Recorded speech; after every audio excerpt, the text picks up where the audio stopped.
Without, we Talk are. to the people. We're live. We're doing it. We're doing it, and doing it good. So, welcome everybody to wave, everybody, wave. Yeah, yeah. Hi, Charlotte. Hello. Good evening.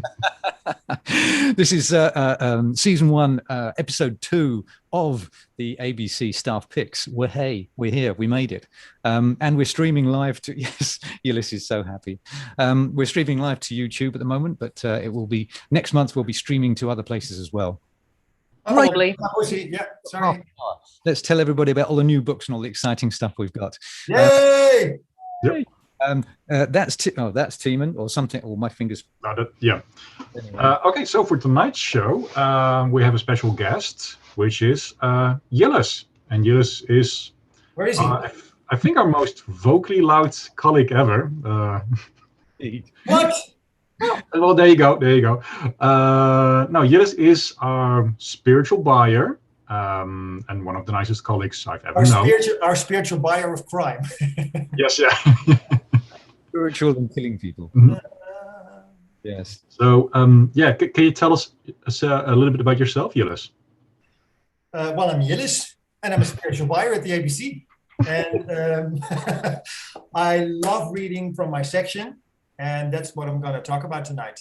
Some great tips for people who like some inspiring books to get more quality out of their lives. It's not self-help, it's spirituality. And we're going to talk a little bit about crime, because I love reading crime. So those are the sections that I do. I do more yoga, stuff like that. Not in my private life, but in the bookstore. And let's just tell me when we're going to start, and I'll... Now. Okay, yeah. What have you got for us? Well, I'm reading a book right now, which is amazing. It's this book. Can you? Letting Go. Letting Go by Mr. Hawkins, and it is about letting go. The amazing thing about this book is that if you have certain thoughts, certain feelings, you let them come up and you let them go. And what happens is you basically clean your whole mind, which is the most simple book that I've ever read about spirituality, or just, becoming more in harmony with yourself, which is something that I am rather keen of and trying to also do in my own life. But this book, it's been out for years, and I started reading it, and it is amazing. I can advise everybody to read it if they're interested in it. So it was a real surprise, because I'm already selling it for 4, 5, 6 years.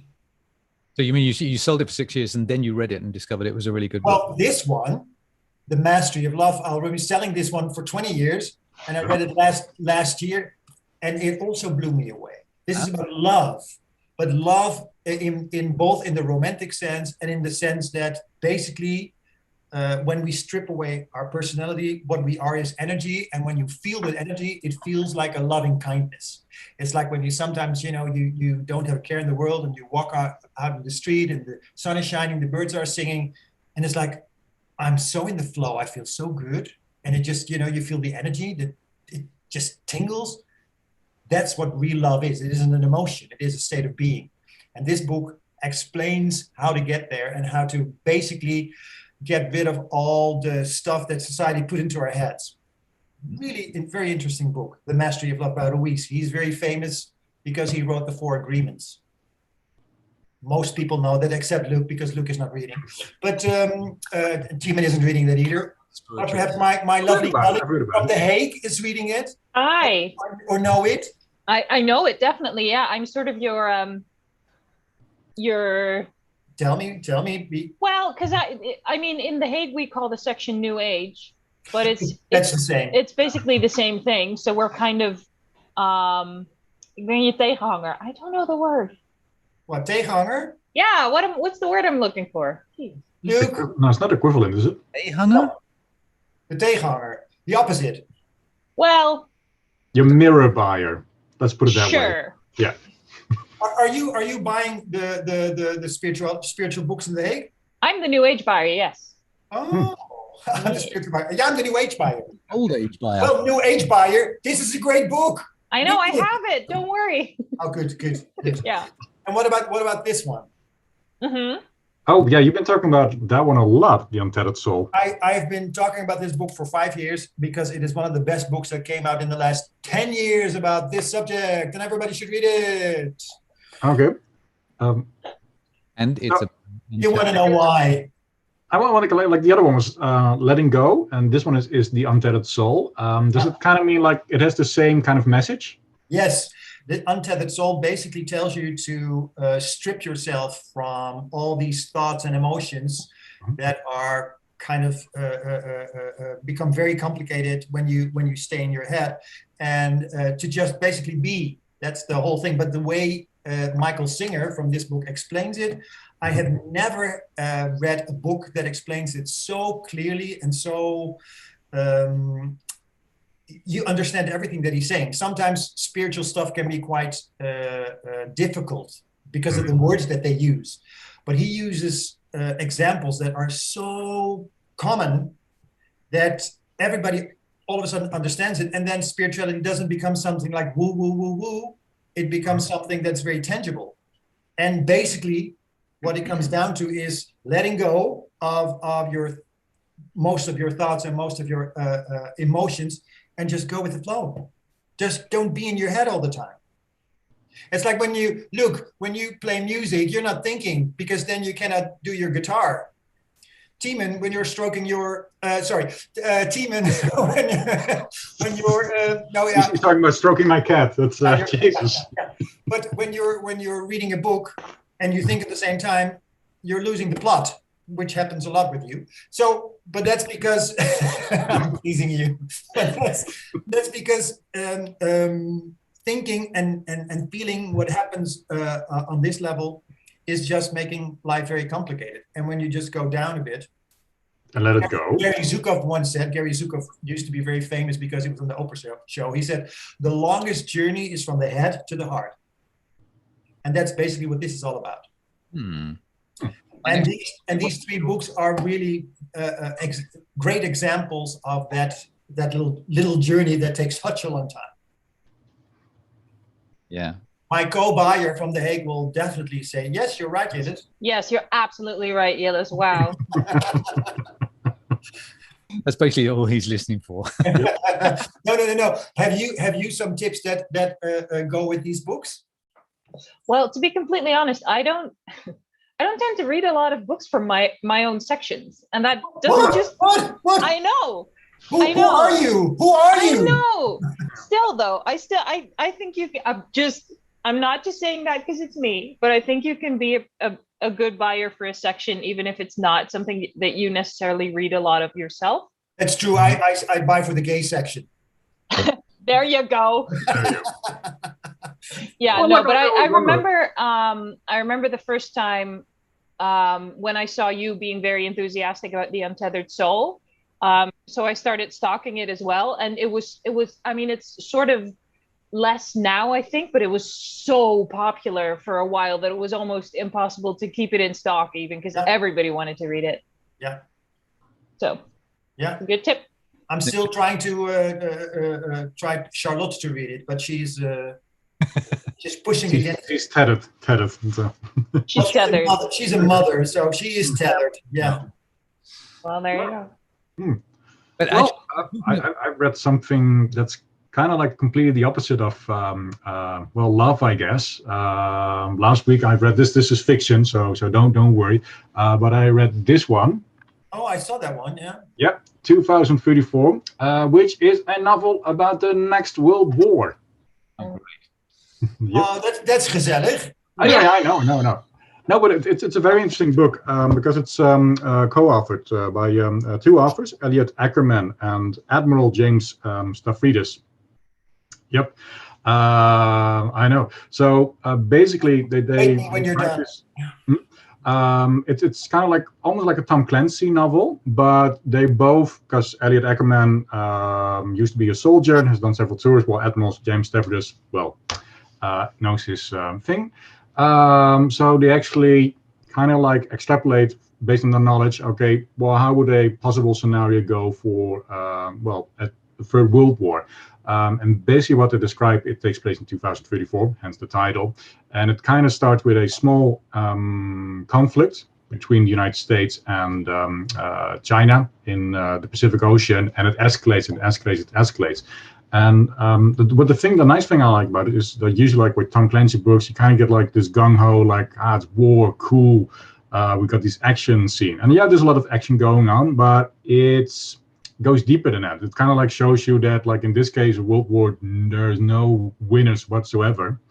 And it kind of also tend to go where most of these kind of books that kind of like extrapolate, they usually don't dare to go, which is of course like, well, they're both nuclear powers, so would they use nuclear bombs? And it kind of goes there.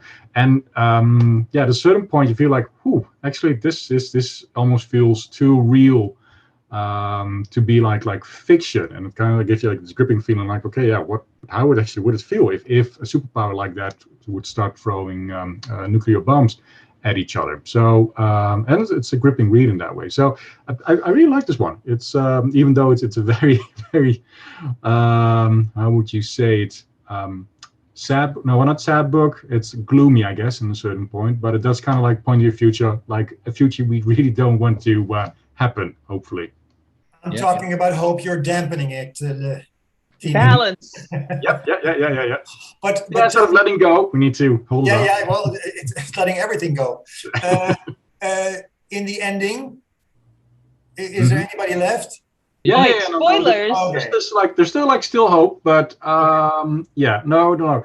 And the cool thing, like, it switches between different characters. So it's like an aide in the White House that has to like monitor the situation. It follows a jet pilot, but it also follows an admiral in the Chinese Navy. So you get all these different kind of viewpoints. And the interesting thing is that, like, yeah, usually what is in war novels, it tends to like dehumanize one side, like good guys, bad guys. And in this case, they're no really good guys. It's like all, well, morally gray.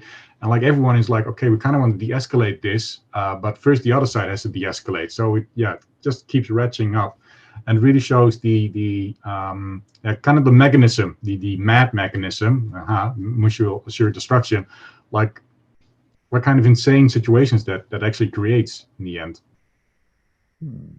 Well, that sounds uplifting. Yeah. Where do they find the book in the shop, Tiemen? Yeah, well, actually, you could. I put this one in the science fiction section because, well, it takes place in the future. But it doesn't really feel that science fictional, to be honest, because, like, yeah, there are like certain technologies. Yeah. So, for example, it's about the cyber capabilities of the Chinese. Basically, they just hack everything in the U.S. military. They literally can't fly their jets anymore, or even communicate with each other. But yeah, that's actually already something that you see these days with cyber weapons. So it could also be like more like thriller, and in a certain sense, it's also literary because it goes deep into the human condition, and, well, why is war such a integral part of the human condition, or like our world in this case? That sometimes it can be a mess. And an alternative future fiction. This is a like alternative historical fiction what we've had, but a twist on it. Interesting stuffs. We've put this actually all for the good people who are going to be watching this on our ABC website. I'm going to share the screen. Oh boy! What? Nothing. The screen of ABC staff picks. In the screen. So there you go. So it's abc.nl, and you go to, let me just do it, see if I can remember from yesterday, last time. This is not the one before was the one. Yeah. This is the intro screen, and if you go to highlights, and you go to highlights by section, and you go downstairs and you see ABC Stuff Picks 2021. Why are you talking with the French accent, Luke? Yeah, I know. Do you have to do it in an accent? Otherwise, it doesn't work. Was that on purpose, or? It might be in Italian later on, or something like that. Okay. We just. It sounds so good. It sounds so good. It sounds so wonderful. Charlotte, come on. You can do this too, yes? No? You do not speak the French language? Yes. Well, I will do the Poirot. Oh boy, I feel like we're offending like 50 people right now. No, I'm doing the Poirot. Hercule Poirot. Agatha Christie. But anyway, to get a window in 2 months. I'm going to break in there, Gillis. You can the books we've been talking about so far, and some that we haven't yet. We haven't got yet to Stephen King or Amanda Gorman, but The Untethered Soul is upon our souls. Did we get to Execution? No, not yet, actually. But you can find these here, and you can, of course, buy them in the shop, because the shop's open since Wednesday. Friday now. Yeah, so we've had 3 days of open shop. Any of you guys been working in the shop since? I've been working all 3 days since Wednesday. And was it nice having people come? It's especially the first day. It was strangely weird to have people in the store again without the whole appointment paperwork thing. It also, because obviously when we had the time slots, they weren't always all full, and now we're pretty much full all the time, and it felt like, even though it's only like 8 people in The Hague, it's like, oh my god, there's so many people here, what are they doing here? Wow. I don't know, it feels like I have to get used to it again, but it's in a good way. Yeah, indeed. And people are really excited. People are really happy that they can just, drop in whenever. And I really like it when people make a point of telling us that they're so happy to see us again and to see the books again, because, then we know that they like us. That's the funny thing. All the customers in Amsterdam said, I'm so happy that I can touch all those books again. Just to be surrounded by all these books is just so lovely. And I've missed it so much. Yeah. Well, we haven't, because we've been in the store every day. But you go ahead. I think to say, I'm happy that there are customers again in the shop. Not necessarily because they buy books. That helps us continue the shop, but more like it just felt something missing. Like you had the books, which is nice, but without people like picking you up and then going like all excited, like, oh, this is the book I was looking for, or oh, this is really cool. It just so like a bookshop without people in it, that just becomes a waste. It's not really a store, is it, if there's no people? It's a warehouse. People then buy all the books and we pack them up. Yes, exactly. Yeah. Might as well work at Amazon or something like that. That's not really what we're about, No. Yeah. Anyway. But we did it anyway, and it worked really well, the system. So absolutely. Yeah, kudos to all the people who made it happen, because we I think our online sales doubled, when we were closed. So and most people were so happy. So yeah, but of course more happier now that they can come to the store. Yeah, exactly. It's a bit like video chats. Smell the books. Yeah, no, it's similar to video chats in that I'm really glad that it exists, but it's not as nice as being with actual people in the same room. Yeah. So I'm glad that online sales exist, and I'm really happy that people found their way to us still, but it's better to have them in the store. What you're saying is true. What we had with when ebooks came out, first of all, I was thinking, oh my God, is it going to, we were all thinking the books disappear. But then book lovers found out that actually having an ebook is really handy when you go on holiday and you don't have to fill all your books with, but you come home and you really want to have like a bookshelf. Feel them. And then you realize the difference between an ebook and a real book. And a real book is like I keep saying it's like a box of chocolates, and the shop is like a box of chocolates too. And it's people like they want to come in, they want to fit, they want to look at it, they want to open the door and come in and smell the books, Basically everything is chocolate. Yeah, there you go. Anyway, I've got a book here which we don't have in the shop, but I have a story about it. It's that. Can you see that? Yes. Yeah. I know her. This is Carol. That's me. There you go. I am Carol Beer-Sager. She's quite a lady. She's very famous. You tell me, how do you know of her?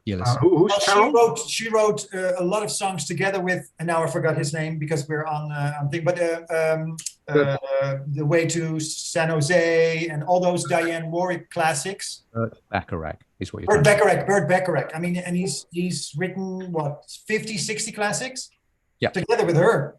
Yeah. Well, she's had many different things.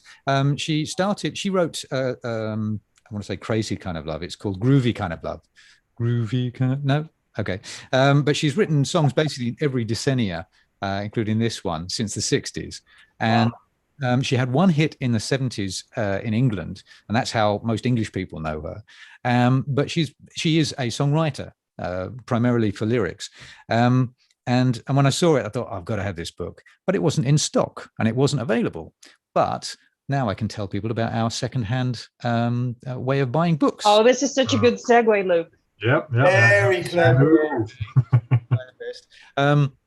So I saw it that we had it secondhand, and it took it did take about 6 weeks to come in, as what we say to people, 4 to 6 weeks.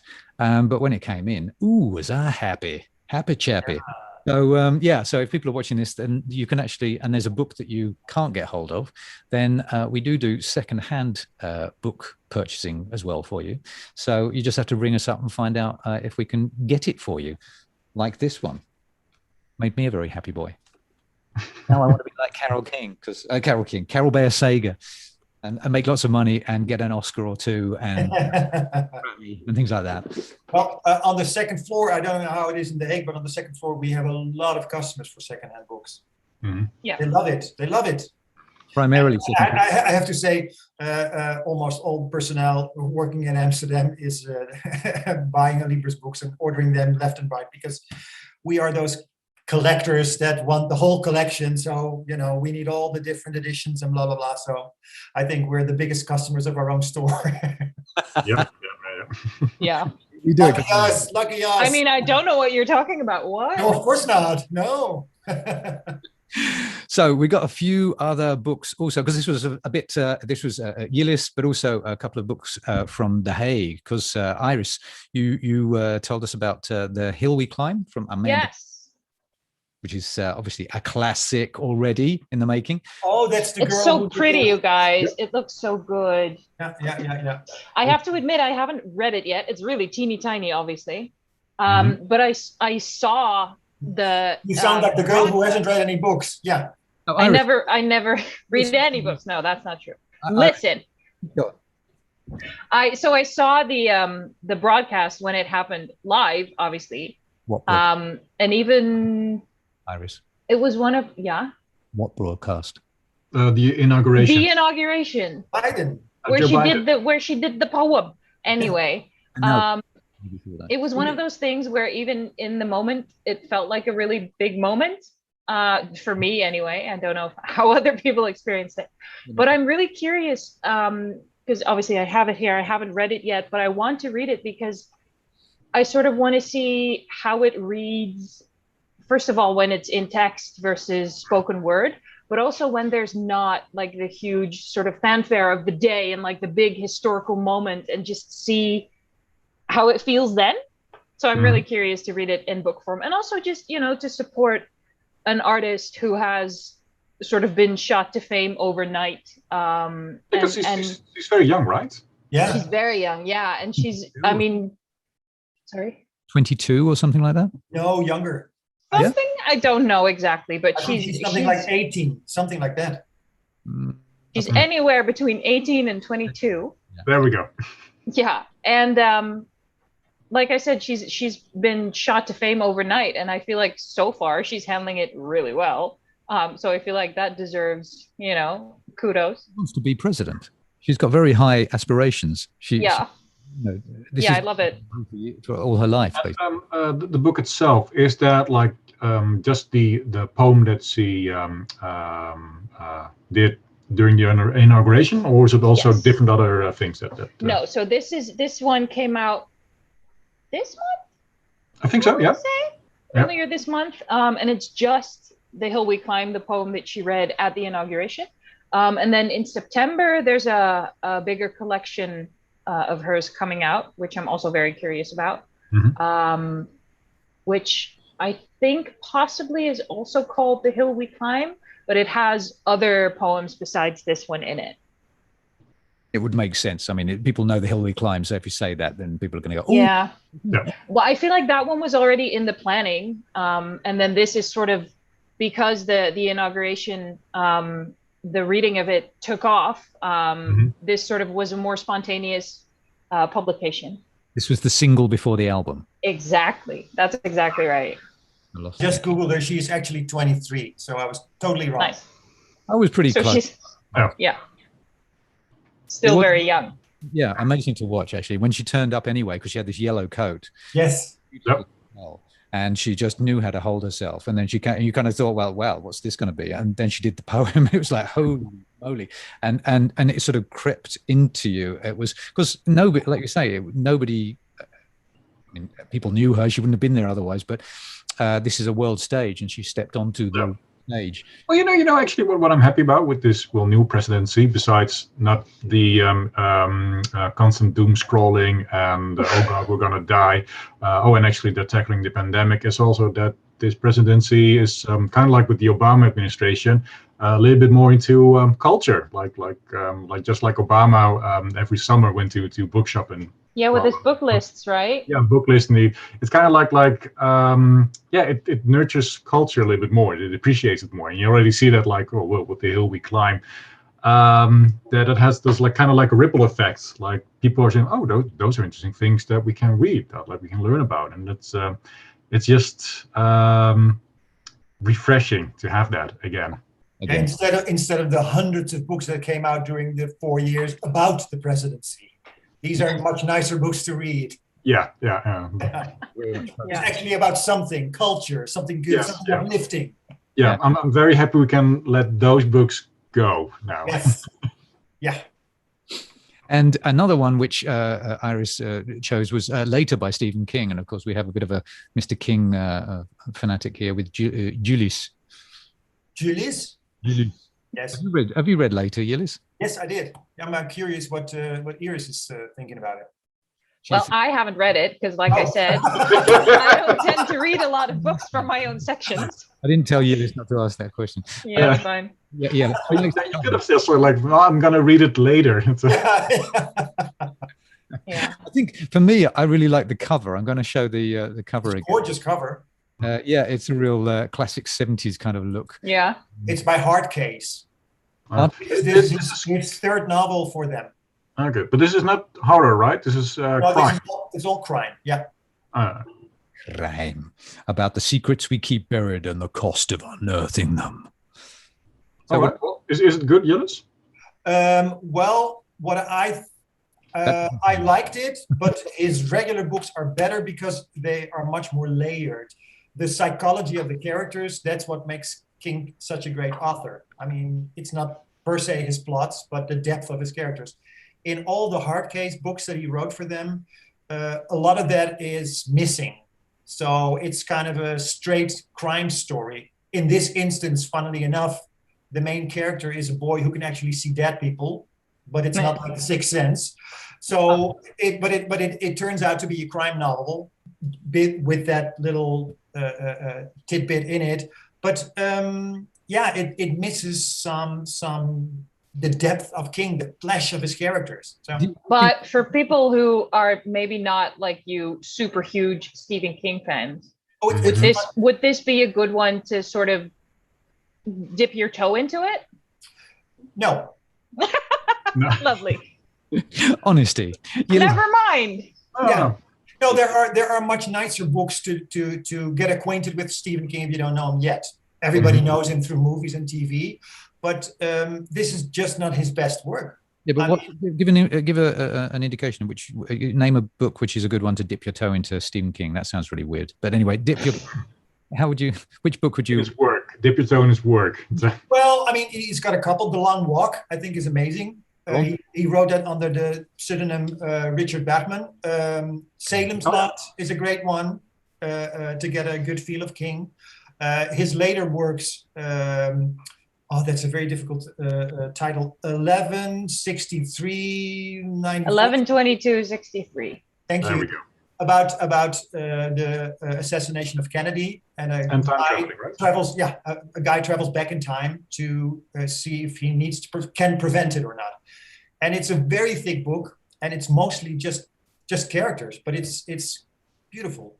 The man is like the Dickens of our time. Really right. And this is just something that he throws to Hardcase, which is a whole line of crime stories. And I think he just does it to help them. Well, what I get the feeling even from the picture, it's kind of like trash novels that you kind of like. The pulp. Yeah, it's a bit pulpy. Yeah, yeah. So he And- says it in front. So when they, and he kind of goes into the pulp vibe. So he does. Yeah, lean into it. Yeah, but again, that makes the difference between the regular Stephen King books and his pulpy ones for hard case. Cool. Yeah. Okay. Well, then we got those from Iris the original, because we have Iris the original. Original flavor. the original flavor. Yep.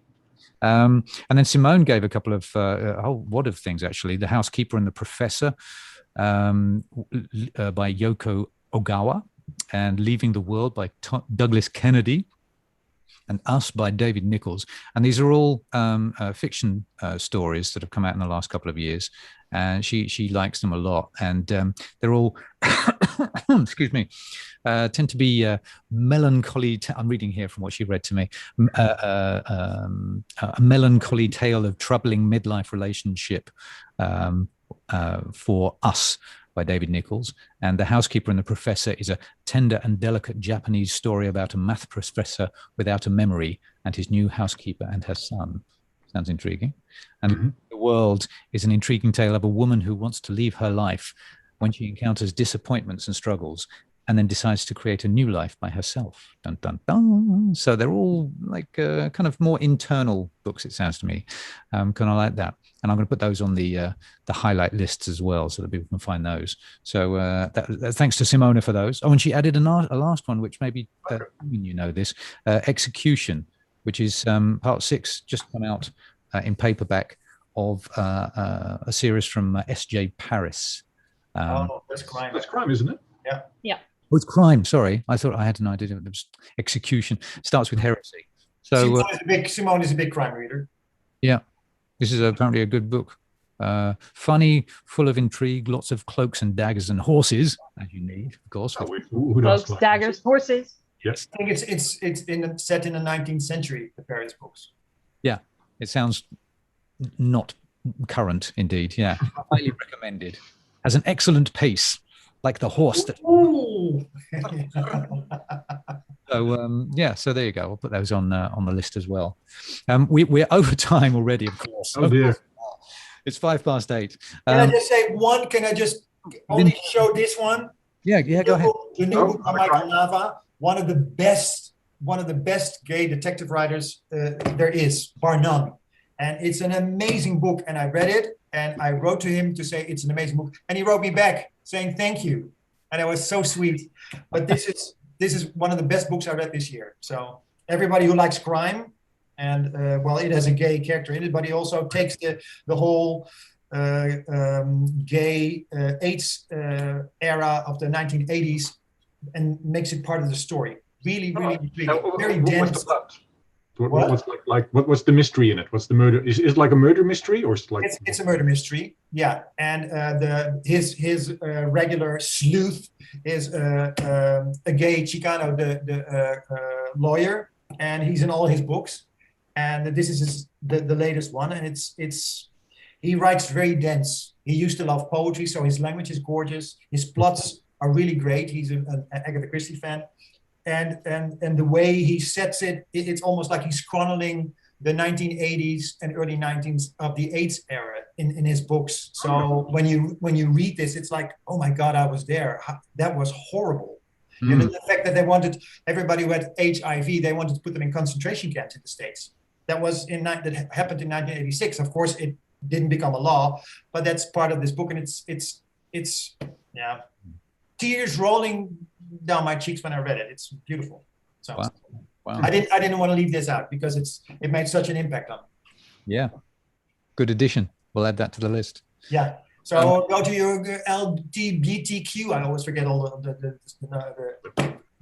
things, but it'll be there in the LGBTQ plus section. On the second floor. Just like a question, I'm not gay, but for if you're not gay, this book will it also still resonate? Yes. You know who loves these books? Dennis Collins, a former colleague of ours, who is a lawyer, used to be a lawyer. He's now a school teacher, a kindergarten, I think, and he loves these books. And he's straight. Okay. So I mean, I'm gay, and read a lot of books about straight people. Mhm. Yeah, no. Because most of them No, are. that was like Reverse role reversal. Yes, there's a lot there's a lot to enjoy in this book for somebody who's straight, because it's just a story. It's about the humanity. Yeah. Yeah, but also like the HIV crisis didn't just happen to the gay community; course, it happened to the world. Exactly. Yeah. So no, like also wondering like this eternal question, like in which section do you put certain books? And you just said like I'm going to put this book in the LGBTQI fiction, but are you also going to like just put it in the regular crime section? I'm going to put it in the crime and in the LGBTQ. Yeah. Yeah, because I was thinking actually it should be in the crime as well. Yeah, when in doubt, just do both. Definitely. Yeah, and he was also published by Putnam, so it wasn't like some kind of small indie publishing thingy. No, Putnam Penguin just published him in hardcovers, and he was huge in the 90s. So right, he stopped writing. That's why we didn't hear from him for a while. He's back. Great guy. Guess who's back? Guess who's back? Michael Nava. Yay. Do you think we could ask him to do an interview or something like that? Well, he's a lawyer and a book writer. I don't think so, but Probably busy. Probably, you can always ask. Yeah, you could write to him, Yillis. Go on, you've got the. Yeah, well, yeah, I can. Right. We'll try. Sorry. We'll try. No. Okay. Lynn wants to say something, but yes, indeed, I was going to say. Okay. That period in the 80s, that was really an important period also in the bookstore, because we lost so many of our bookstore pioneers, including one co-founder. Yeah. Yeah. Very early staff. We lost 4 or 5 of them, I think, to AIDS. So that's why as a bookstore we started Thanksgiving early. I think 1990, something like that. Thanksgiving we sold the AIDS ribbons and made gifts to the AIDS Fund, which at that time was kind of. We used to work with AIDS Fund, Slim. Yes. We used to work together with them. That's right. Yeah. That's why it started. Yeah. Especially when Mitch Crossfield died. So. Yeah. But the pain of that whole. I mean, I lived through it. Yeah. But those books really catch the pain and the frustration and the horror of the whole situation. Well, especially in America. I mean, the guy is American. It's horrible to read how awful that situation was for so many people. So. That gives this book an extra layer which you don't find in a regular crime novel. That's why it's so special, at least for me. So. Okay, tell them about this book. Oh yeah, can we shout out one more? Oh yeah. Oh, sure, yeah. Okay. It's 10. Yes, William Kent. He did a lot of crime also. This is probably one of his novels, right? Yes, and it reads like magic. Yeah, it's like it's fantastic. Yeah, you won't put it down. Yeah, when you start. Those are the best books. Incredible. Yeah. It's about 4 orphans in southwestern Minnesota, and it's but it also has to do with native people and what happened with those kids. And the Ojibwe tribe and others, the middle Great Lakes, and they escape. And so it's like Huck Finn. I mean, you really cannot put it down. It's in the style of Mark Twain. Yeah. It's around the Mississippi in the 30s. Yeah. So I didn't know. I had never heard of this guy. My brothers and sister are all crazy about it, and especially the Cork O'Connor series, the detective series. So I read one of those this week called Iron Lake. Oh my God. It was so cold. I mean, the guy writes cold. So in so many, the characters come home from work, go into the sauna, chop a hole in the ice and, dive in. That's what they do. No. They go out and they're on their skis and there's snow jets all over the lake. It was,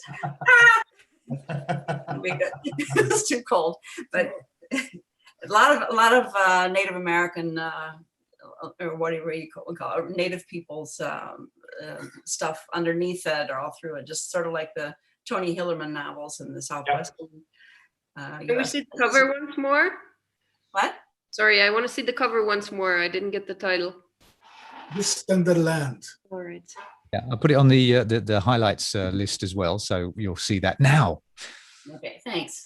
Well, I know, Charlotte, that you also love to read crime. He's written a whole, I think, 10 or 12 crime novels. So it's absolutely a reader, a writer I think you will like. Whole series, yeah. Whoa. Yeah. Oh, wow. And he's won, he got Edgar Prize, Best Novel. I think he got a Pulitzer for one of them called Ordinary Grace. Oh, that was a couple of years ago. Yeah. Anyway. Very interesting writer. Yeah. Tiemen, do we have any more books to cover? Well, I've got one more book. I don't know if you have time, or should we leave it for the next time that we have a cliffhanger? It's, No. Come on. Okay.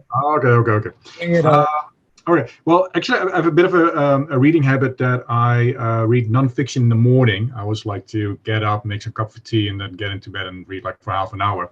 At the moment, I'm reading this book by Walter Isaacson. It's called The Code Breaker. Yeah. And it's about, Jennifer Doudna, who is a biologist, a molecular chemistry biologist, and she is one of the main scientists who discovered the mechanism of CRISPR. And you wonder, what the hell is CRISPR? And CRISPR is an acronym for clustered regularly interspaced short palindromic repeats. I was just That helps a lot. Yeah. It helps Yeah, a lot. that makes so much sense now. That makes so much sense now. Now, basically, it's a mechanism that bacteria uses to snip parts of viruses and use the DNA themselves to become resistant against those viruses. And what they discovered is, if you can use that, if you can copy that mechanism, you can edit DNA. Also, well, in bacteria, but also in humans. So the whole book kind of like shows, okay, well, how did they discover it? How does this work? And it's fascinating because like she was not the only one. There were like several scientists at the same, kind of like around the same time, who were on the same road to discovery. So it was like all this whole race of who was going to be first, and also like this whole bit about, well, at some point there's a whole struggle about, or argument, like who discovered this first. And then it goes in further, like, okay, well, what are the ramifications? Because, well, you can cure diseases. Like, for example, there's also a whole bit about, well, how they're actually now using this technique to develop vaccines and medicines against, well, the coronavirus. The whole reason why we're doing this online. But also, like, later on, like, yeah, there's also an opportunity to edit people, to edit babies, like to make sure that they are less susceptible to cancer or don't have certain heritable diseases, which is like, oh, that's great. But then you get to the slope, okay, but you can also change the hair color, or you can change the kind of the sex they have, or if they become smarter, stronger, and that's kind of like, okay, is that really the way you want to go? So how do you do that? And it's just fascinating, like this whole discussion going on, and it almost reads like science fiction. But it's not. This is happening right now, and now I'm in the part, because I haven't not yet finished the book, so I'm about part way. I'm now in the part that in 2018 we actually had our first edited babies in China, and which was kind of like a bit of a bombshell, because they were still like discussing like how we're going to do this. And then the scientist in China kind of decided, well, I'm going to do this, and ta-da! So he edited 2 babies, twins, that they're less susceptible to contracting HIV, to get back to Yillis. But everyone's like, okay, but we still haven't thought about all the ramifications. So what do we do now? And that's it's just a fascinating discussion to read about, because it's so current right now. Sure, and it's obviously for the future, for the coming future, and also that you manipulate things for bad as well, or manipulate people for war, armies or whatever. I mean, we don't know all the ramifications.